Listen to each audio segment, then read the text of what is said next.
From the Cronkite studios in downtown Phoenix, this is Cronkite News. March for Our Lives student organizers voiced their dissatisfaction with Governor Doug Ducey's school safety plan at the Capitol. And new estimates for President Trump's plan to send troops to the border. We reached out to lawmakers in the Arizona National Guard. And President Trump says Amazon does not pay enough sales tax. But is that true? A deeper look into Amazon's financial contributions in Arizona. Cronkite News starts now. Good evening and welcome to Cronkite News on Arizona PBS. I'm Nicole Costantino. And I'm Gabriel Camino. Thank you for joining us. March for Our Lives student organizers gathered outside the Capitol today demanding better gun control from Governor Doug Ducey.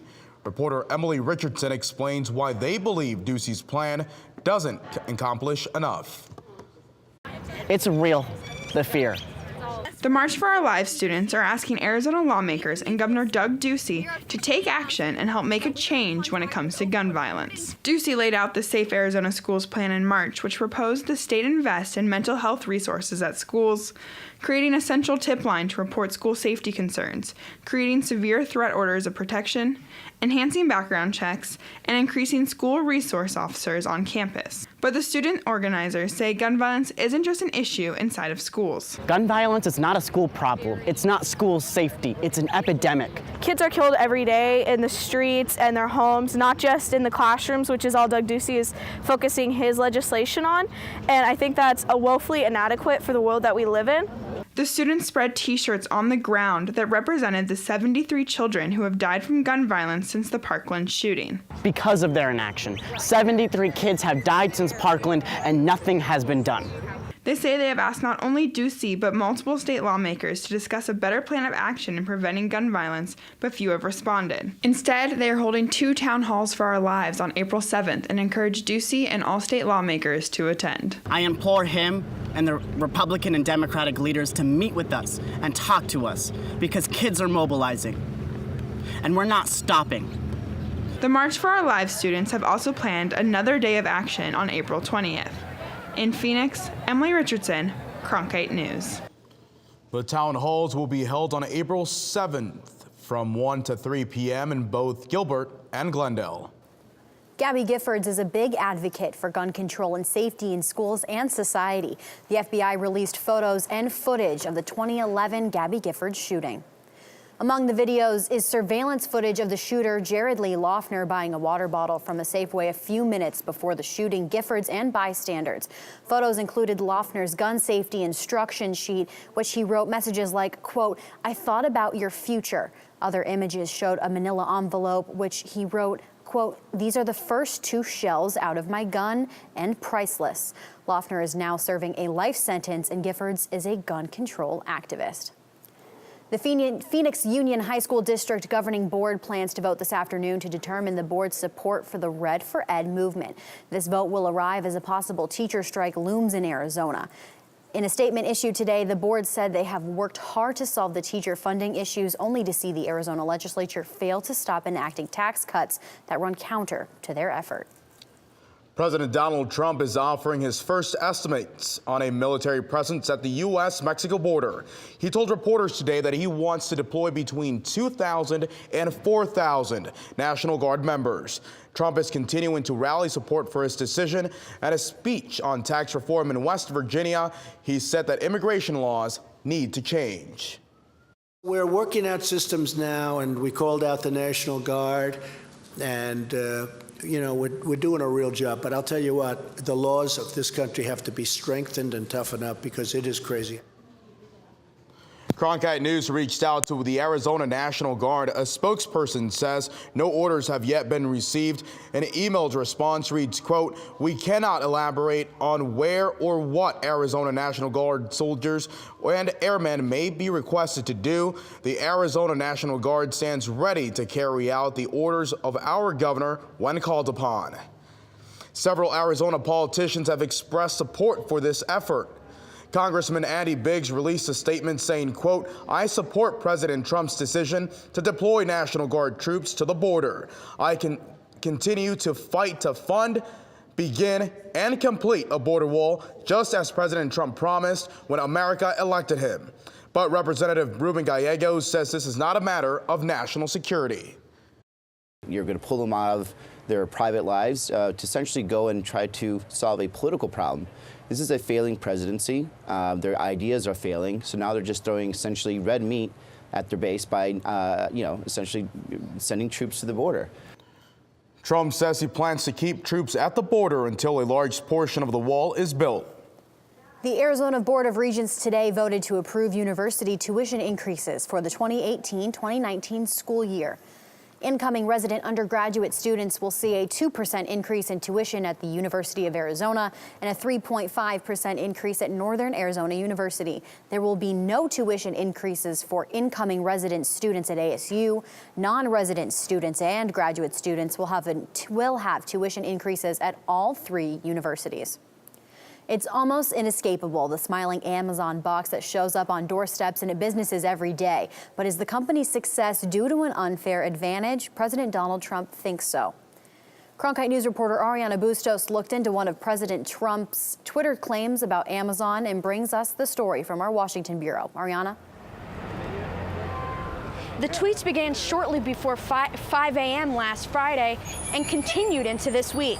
President Trump charging that Amazon is not paying enough in taxes or postal fees and criticizing the Washington Post, which is owned by Amazon founder Jeff Bezos. One of the president's beefs with Amazon is that the online retailer pays little to no sales tax to states.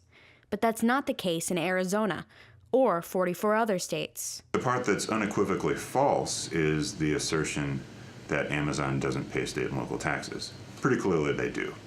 They pay a lot of income tax on their profits, and they do now collect sales tax on its own sales.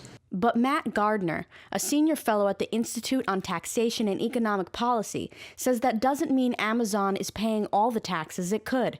The part that is true, or has an essence of truth anyway, the part that is true in what the president's been saying on Twitter is that Amazon does avoid paying sales taxes in every way they can. The Arizona Department of Revenue cannot provide the specifics of any Amazon tax payments due to privacy laws, but said a company that does business in Arizona, like Amazon, would pay the base 5.6% state sales tax rate. Amazon is not required to pay local sales taxes or taxes from products sold by third-party merchants not in state. Amazon declined to comment on the issue, but directed us to their page with a list of jurisdictions where they are required to pay sales tax. David Lujan, director at the Arizona Center for Economic Progress, said there are some tax advantages for online retailers, but not many. They do get some advantages if they're not charging the local sales tax, but in terms of the state sales tax, they're paying that here, so I don't know that they're getting any sort of advantage. Gardner said it's important to remember that finding tax loopholes is hardly unique to Amazon. For every company like Amazon that's doing it on a big scale, there are hundreds or even thousands of other companies that are doing exactly the same thing on a smaller scale, including, as has been recently pointed out, the president's own merchandising company. Oklahoma is considering expanding sales tax collections from Amazon. The Oklahoma House voted yesterday to make Amazon collect sales taxes from its third-party vendors. Amazon says such sales make up more than 40% of its business. Live in Washington, Ariana Bustos, Cronkite News. A plan to extend the light rail to South Phoenix isn't sitting well with the community. Coming up on Cronkite News, why they say the light rail could hurt businesses in the area more than help them. And why a new bill involving service dogs has some Arizonans concerned. I'm Judy Woodruff, anchor and managing editor of the PBS NewsHour. The journalists of tomorrow face a fast-changing media landscape, but quality news remains vitally important to our communities, our country, and our world. At ASU's Walter Cronkite School of Journalism and Mass Communication, students learn solid, reliable reporting, holding the powerful accountable, and rebuilding the public's trust. The Cronkite School and Arizona PBS, preparing the next generation for a stronger future of journalism. I As journalists at Cronkite News, we report on stories that matter to you by focusing on the local impact. We dig deeper and work tirelessly to keep you informed. Live in Wickerburg. Live in Los Angeles. In Cleveland, in Washington, in Louisville. From Jerusalem. Live in Philadelphia. From around the world to right here in Phoenix. At Cronkite News, we report the facts and stick to the truth. Millions of people die every year from drinking dirty water. I would never have felt I had the ability to do something without ASU pushing me. We built filtration systems out of local materials with the people.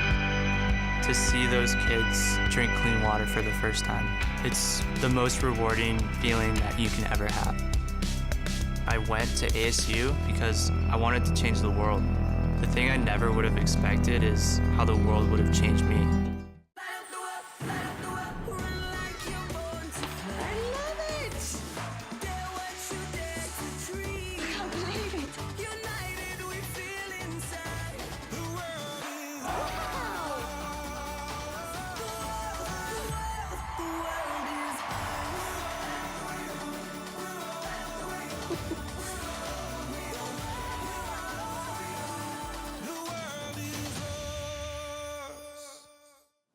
The city of Phoenix is getting $2.6 million to get outdated Valley Metro buses off the streets. Phoenix is one of the 139 projects nationwide to receive funding from the Federal Transmit Administration.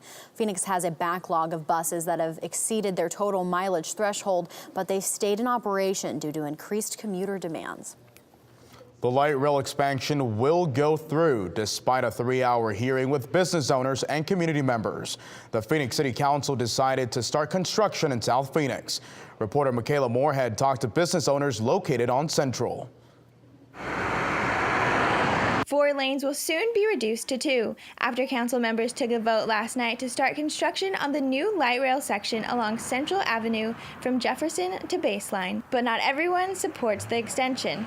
Small business employees like Byron Waldrop, who work in that stretch, are worried their businesses will not survive. Our businesses that pay taxes, most of us will go away because we just won't have the income coming in anymore.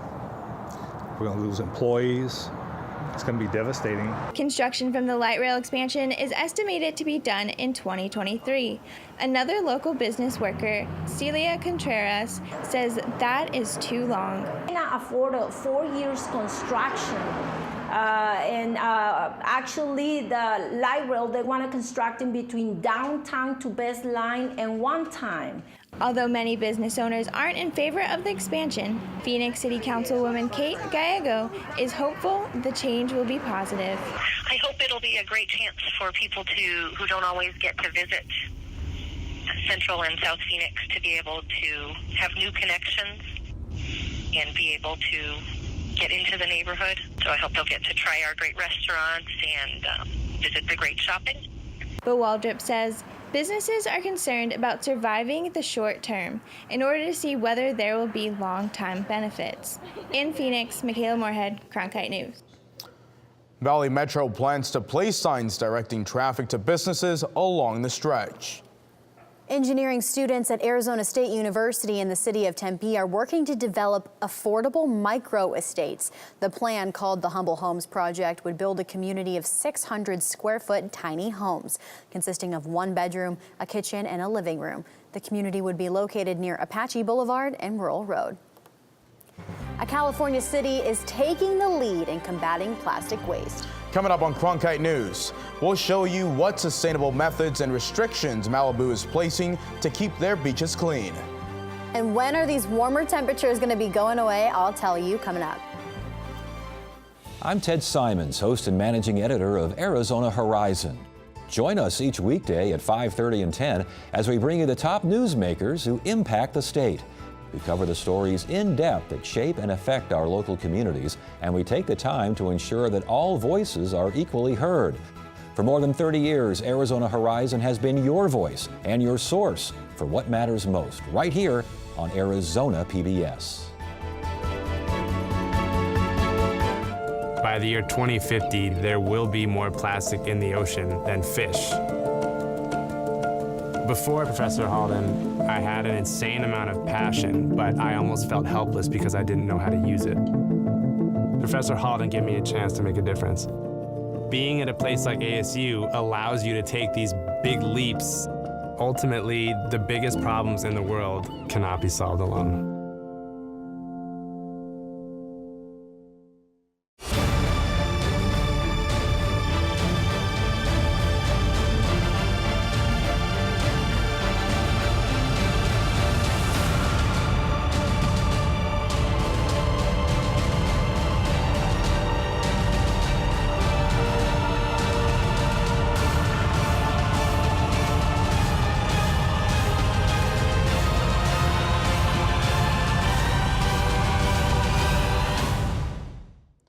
Arizona's elementary school children will get more time in recess thanks to a new bill signed by Governor Ducey today. The proposal requires schools to provide an additional 15-minute recess on top of the lunch period. The bill has passed through the legislature quickly after teacher and experts cited the physical and mental benefits of playtime. The new requirements would first apply to kindergarten through third grade classes. Fourth and fifth grades will be added in 2019. We may soon have a solution to beat the heat in Arizona by simply using white paint over black asphalt. Scientists who are studying heat issues in urban areas say reducing the absorption of sunlight could lower temperatures. White painted asphalt could reduce pollution, save energy, and cut power bills. Scientists are currently testing white paint roads in parts of California. It hasn't been long since the controversy over banning the use of plastic bags. The town of Bisbee banned retailers from offering plastic bags to their customers, but a state law lifted the restriction. Now cities across the Southwest are looking toward more sustainable practices. Cronkite News Los Angeles reporter Book DeGumbia takes us to Malibu to see their policies in action. I swam out 50 yards, dove underneath, and there was a bunch of garbage on the bottom, all plastic. Straws, plastic bottles, it was bad. In a city known for its 21 miles of beaches, sprawling mansions, and celebrity residents, Malibu is continuing its fight against plastic waste. Malibu is one of the first cities in California to ban the use of plastic bags, with the rest of the state following years later. Now the ritzy beach enclave is leading the pack once again, this time restricting the use of plastic utensils. Matt Meyerhoff participates in California beach cleanups. Of the things that I picked up myself, probably 90% of them were some sort of plastic. Little bits and pieces of polystyrene foam, like from coffee cup and mostly takeout food containers. Starting June 1st, a law will go into effect restricting all 65 Malibu restaurants from providing plastic cutlery to customers. The city is shifting to biodegradable options. We have metal, we have glass, we have paper, and there's also pasta straws. Plastic takes up to 450 years to fully decompose. As a result, much of it ultimately ends up in the ocean, causing continuous harm to marine life. This Santa Monica business owner recognized the plastic problem and recently switched to glass bottles. But he doesn't think plastic alternatives will become mainstream for one reason: economics. It's almost triple the price. But Malibu officials hope this new law will eventually yield the same kind of results the plastic bag ban has. And then after a number of years, everybody drives around with the reusable shopping bags in the trunk of their car. And now when you're at the supermarket, you see everybody using them. It's pretty rare for people to actually not have anything like that. That's what we really want people to do, is you keep a little kit with a fork and a knife and a spoon and a straw in your car, and they have ones in little cases. Outlawing plastic cutlery and straws is a small step in solving a massive problem. But city officials and residents say they're determined to initiate change. I'm glad that they really got it done and maybe be a showcase to other cities. In Malibu, Brooke DeGumbia, Cronkite News. A crack stretching several kilometers long has appeared in southwestern Kenya. Scientists believe that this is a result of the Earth's plate shifting. This could result in Africa splitting into two continents, but this will not be complete for millions of years. This week has started to feel more like summer than spring. Are these Are temperatures going to stick around for long? These warmer temperatures are going to be sticking around, but thankfully we don't have anything really happening in the state. As you look at satellite radar, there is a system in the Pacific, and that's only going to bring some showers, light showers to the high country. So nothing too big right now, as we can just see that going on. For tomorrow, our day is going to be for our evening forecast, not tomorrow. Let's get to today first. We are going to be seeing those warmer temperatures that we've seen dip down into the low 70s and high 60s throughout the night. We are going to be seeing them in different parts of the country, so it's in different parts of the state, so it is going to be quite nice. For tomorrow's forecast, here we go. Tomorrow, our high is going to be 90 degrees, mostly sunny with light winds. We are going to be hitting 80 degrees by 9 a.m. So it is going to be a quick warm up, and our UV index is 9, which is a very high number. So you want to make sure if you're getting outside that you're wearing sunscreen for that as well. For our 7-day forecast, those 90 degrees are going to be sticking around, but on next week on Thursday, the horizon is near. We are going to be seeing those 80s come back. A new bill could enforce proper representation of service pets. Coming up on Cronkite News, we'll show you why some people think this bill is going too far. That was good. That was good.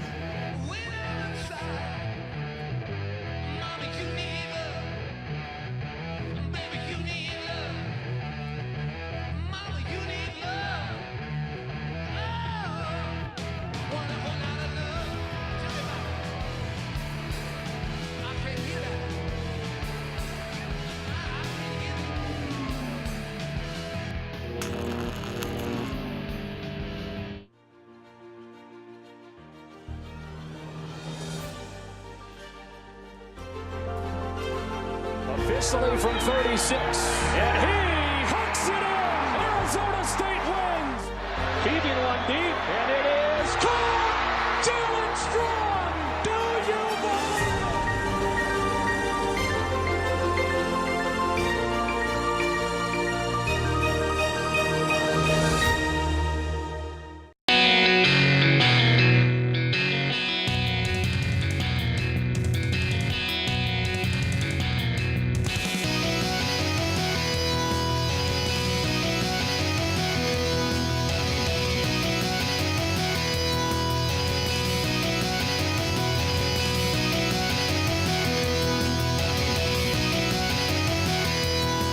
Cronkite News, weeknights at 5 on Arizona PBS.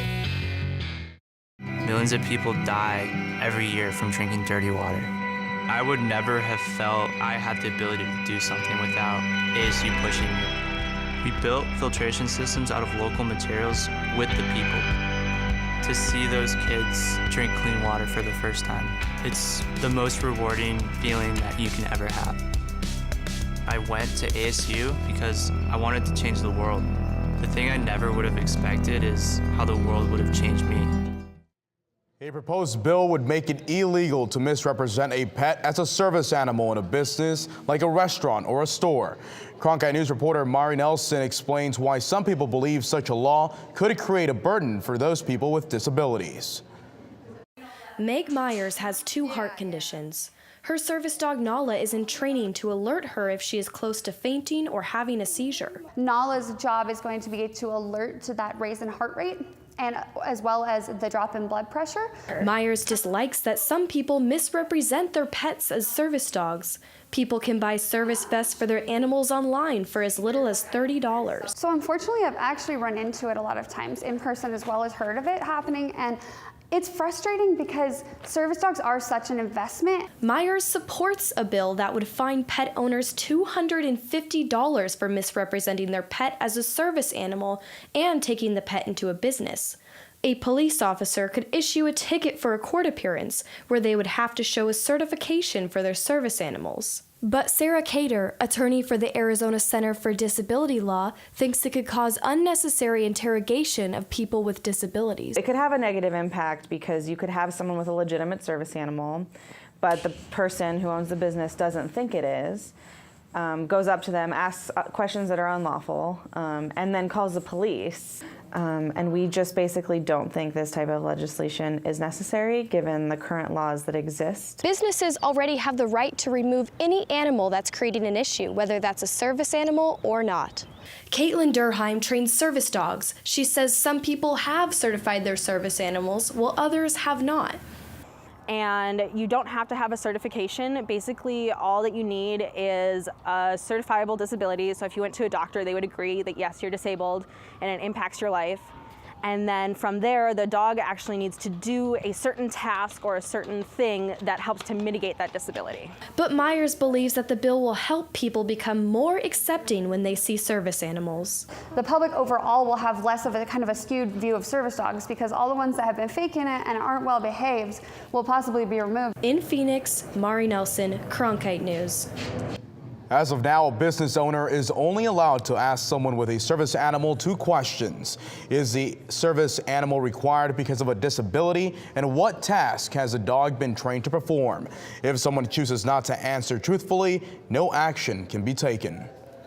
Cronkite News is proud to be the news division of Arizona PBS. Here's what's coming up on Arizona Horizon in the PBS NewsHour. On the next Arizona Horizon, a preview of Poetry Out Loud, a state competition where students are judged on their poetry recitation skills.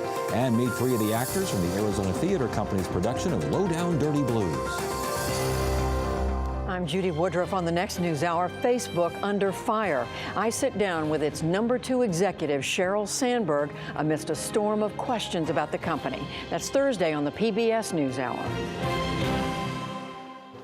That's it for Cronkite News tonight. Thanks for joining us. For top Arizona stories anytime, go to cronkitenews.azpbs.org.